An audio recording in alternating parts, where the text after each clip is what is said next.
Right now, a man is facing charges related to a crash in Cottage Grove, what police are sharing. Plus, new reaction to the major shakeup of President Trump's national security team. This is News 3 Now at noon.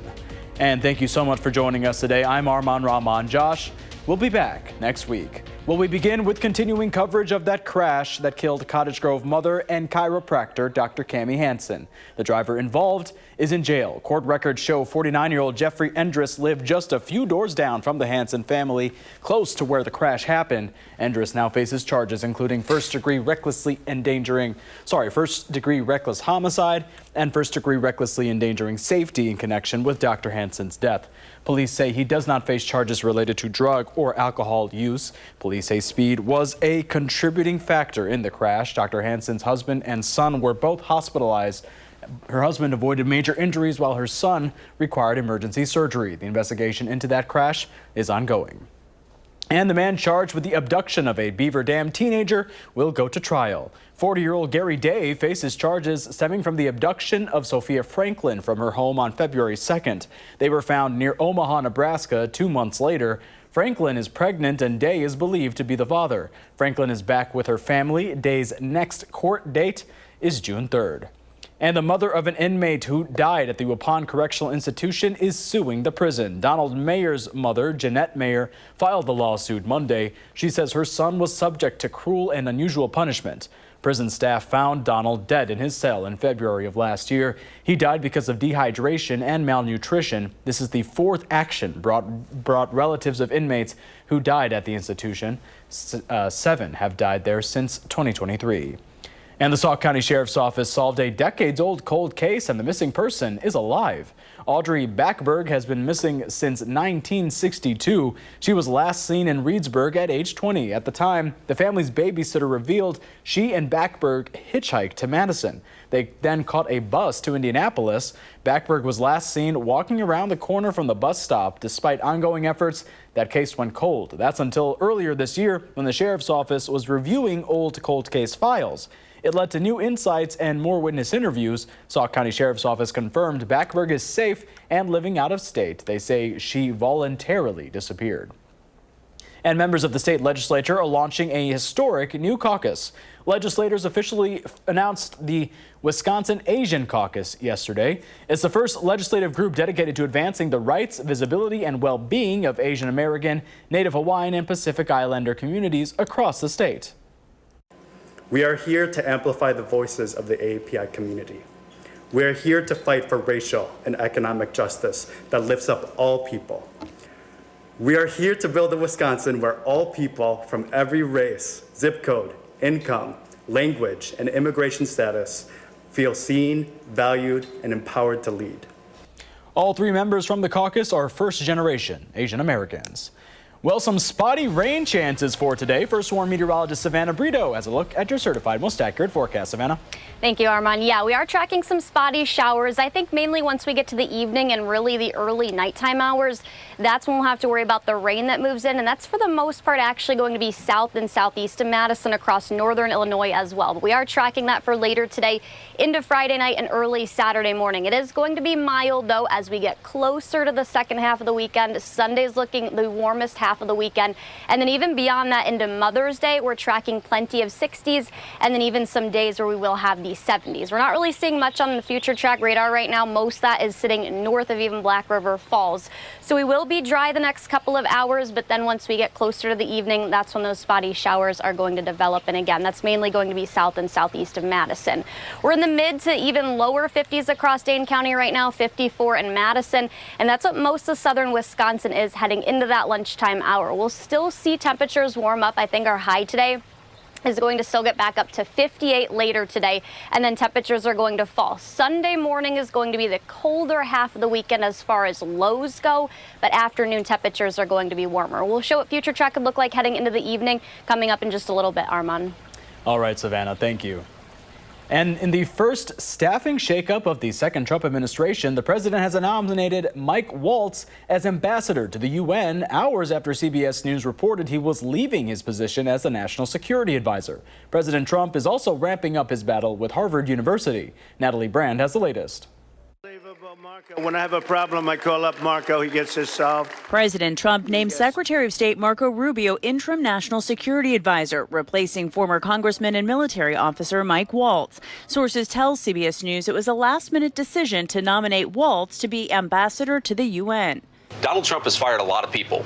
He doesn't give them Senate-confirmed appointments afterwards. What he thinks is that Mike Waltz is going to better serve the administration, most importantly, the American people in that role. Vice President J.D. Vance told Fox News Signalgate did not play a role in the shakeup, but CBS News has learned Waltz's influence within the White House declined since inadvertently adding a journalist to a group chat in which details of a military operation were discussed. Sources also say it was perceived he did not adequately vet National Security Council staff. I think that's what's kind of playing out here is this battle for the future of the Trump administration's foreign policy. President Trump is also escalating his fight against Harvard University a day after giving the commencement address at the University of Alabama.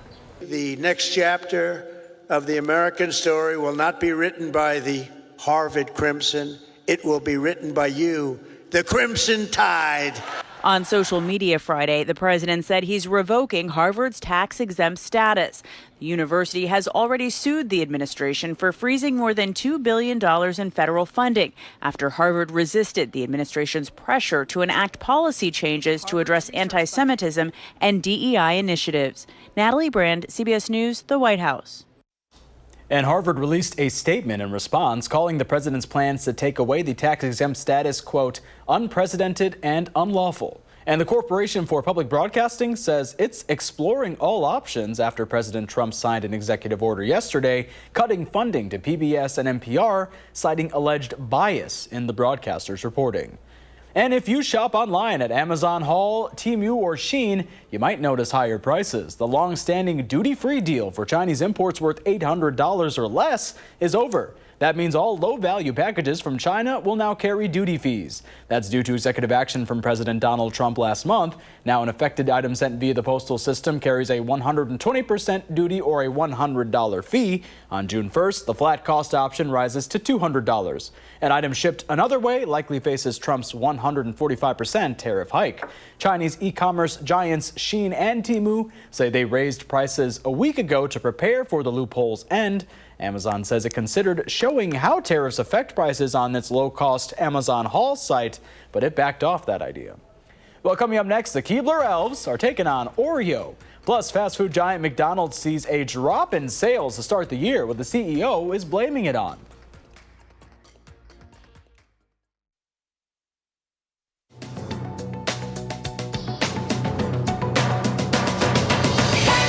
Shark Ninja is recalling more than 2 million pressure cookers in the U.S. and Canada after more than 100 reports of burn injuries. According to the Consumer Product Safety Commission, the lid can open during cooking and cause hot contents to escape. More than 24 lawsuits have been filed against the company, with about 50 people reporting second and third degree burns. Consumers are urged to stop using the pressure cookers immediately and to contact Shark Ninja for a free replacement lid. McDonald's reported a 3.6% drop in sales during the first quarter of 2025. That's the biggest earnings decline since the COVID pandemic. The company's CEO blamed consumer concerns over the state of the economy, particularly tariffs, in an earnings call Thursday.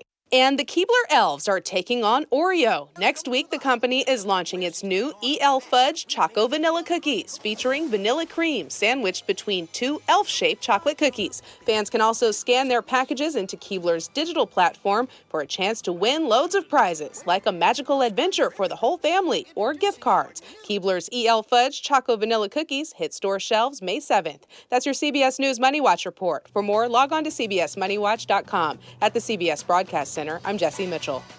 And here's a look at the current stock numbers. The Dow is up 604, the Nasdaq is up 310, and the S&P is up 90 points. Well, our call for action volunteers are in the building taking your consumer complaints and taking action on your behalf. You can call for action at 608-270-2833 or submit a claim anytime at channel3000.com/call for action. And later on Live at 4, we'll tell you what's new at the Hilldale Farmers Market ahead of its return.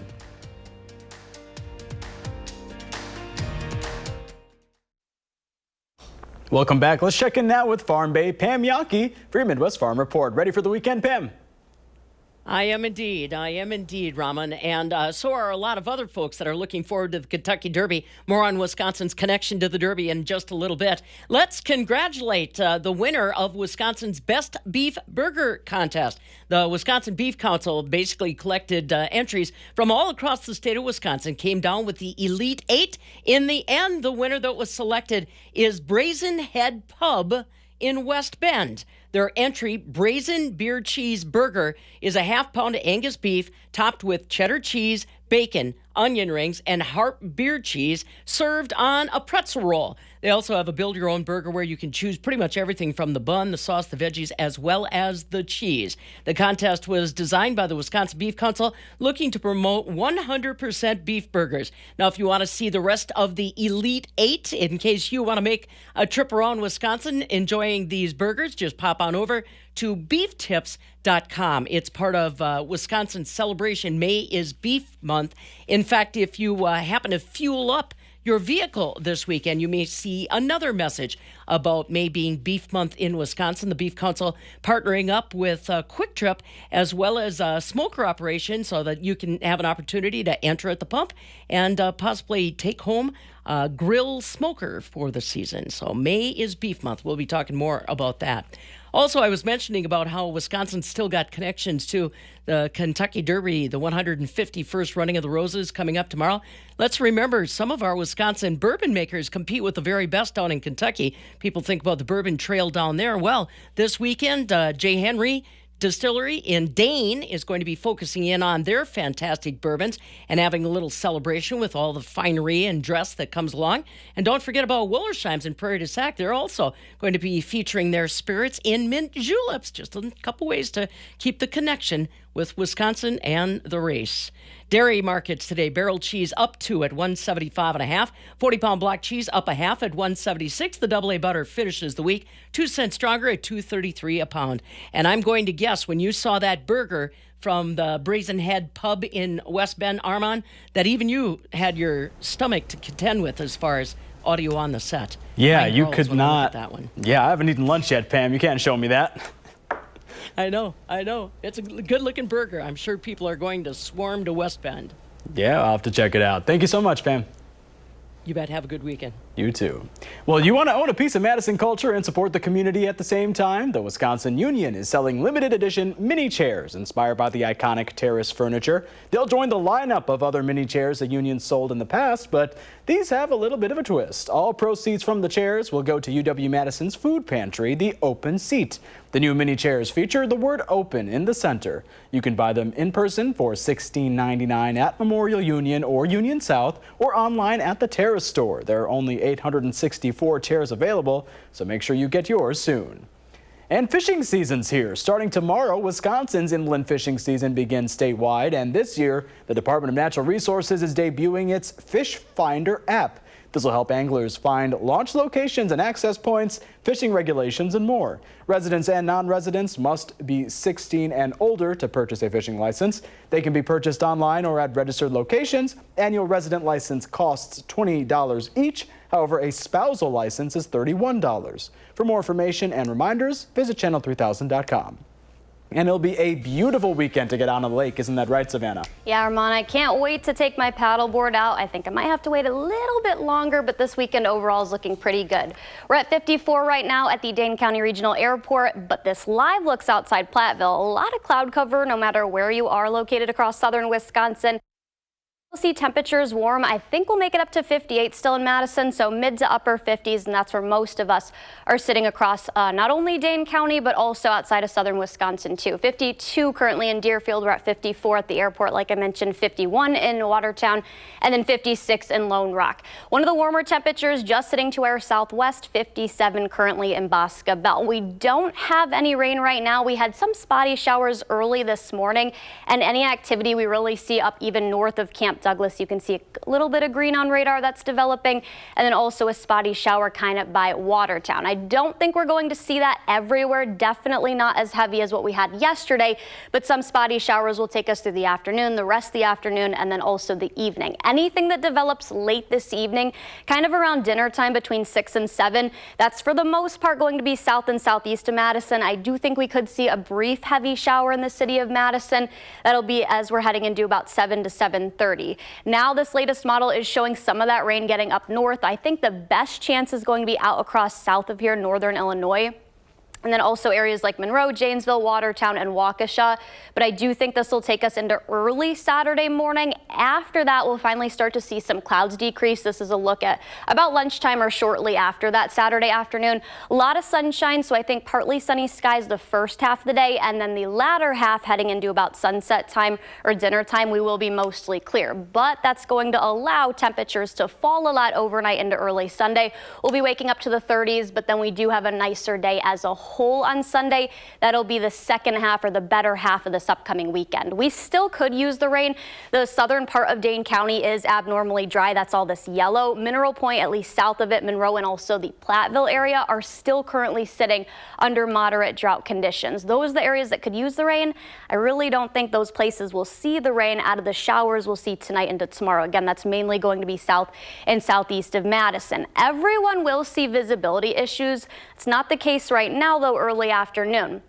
I think closer to dinner time, when we do see those heavier showers start to move in, that's when our visibilities are going to drop. This is about 7 p.m. We could see low visibilities under a mile. I think most of us will be at 4 to 5 miles, but that is low, relatively low speaking. And then into early tomorrow morning, I do think those are going to come down again. So patchy fog and lower visibilities to start your Saturday out. And I do think we could see that again Saturday night into Sunday. So might want to plan ahead, maybe allow a little bit of extra time if you do have to be commuting or out and about early tomorrow morning.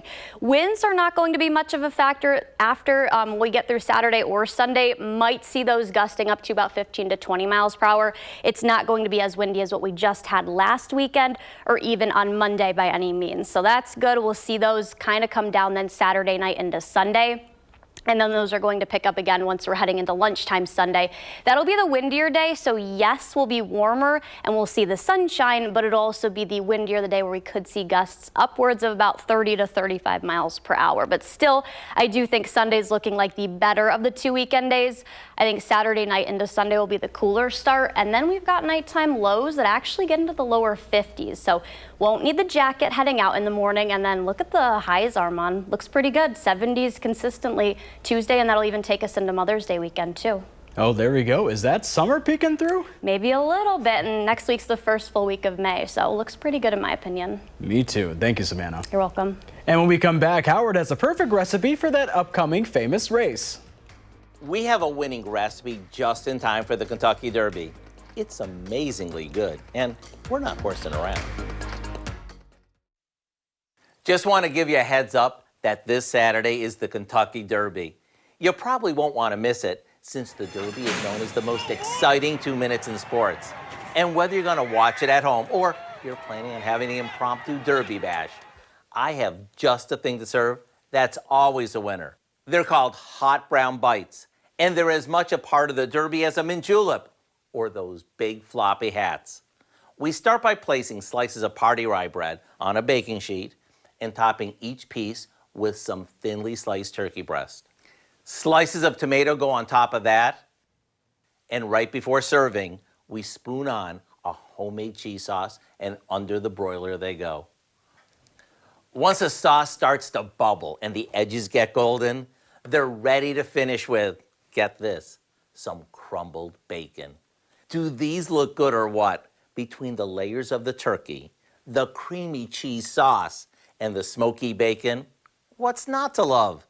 As always, the recipe for hot brown bites, as well as our Derby chocolate pie and our mint juleps, are online now. I'm Howard with Kelly in the Mr. Food Test Kitchen, where today we found a Derby fun way for you to say, ooh, it's so good. Very good? Delicious. And those are called hot brown bites, not brownies, as Savannah seemed to think. I don't think my glasses are working clearly because, yeah, I read that as brownies and I was like, there's like tomatoes and cheese on it. Chocolate and cheese are both good, but not together by any means. We'll be dealing with some spotty showers later in the day, and then actually a ridge begins to build out west of here. You can see those more vibrant colors, the oranges, the reds and the yellows, and that even gets into most of the state of Wisconsin actually, and definitely across the Great Plains. For us, we'll be looking at well above average temperatures, and this is a look at the forecast for about 5 p.m. Sunday. Definitely going to be the warmer and better half of our upcoming weekend. And you can see that ridge continues to stick around for the most part. So I do think we'll be dealing with above average temperatures for the foreseeable future. And during that time frame, we're not going to be active. Sure, there's a couple chances for showers off and on through the week next week, but I think Tuesday definitely my pick of the week. Might try to get out to the lake, get some sunshine. Lower 70s. I think a couple of us could even top out in the mid 70s. And then heading into Mother's Day weekend, I do think we could see a couple of showers, but overall looks pretty good. At least temperatures are going to be consistent. Lower 70s both next Saturday and Sunday, and our nighttime temperatures also well up there, Armand. Looking forward to that spring-like week, Savannah. Thank you. And thank you for joining us. Have a good weekend. We'll see you on Live at 4.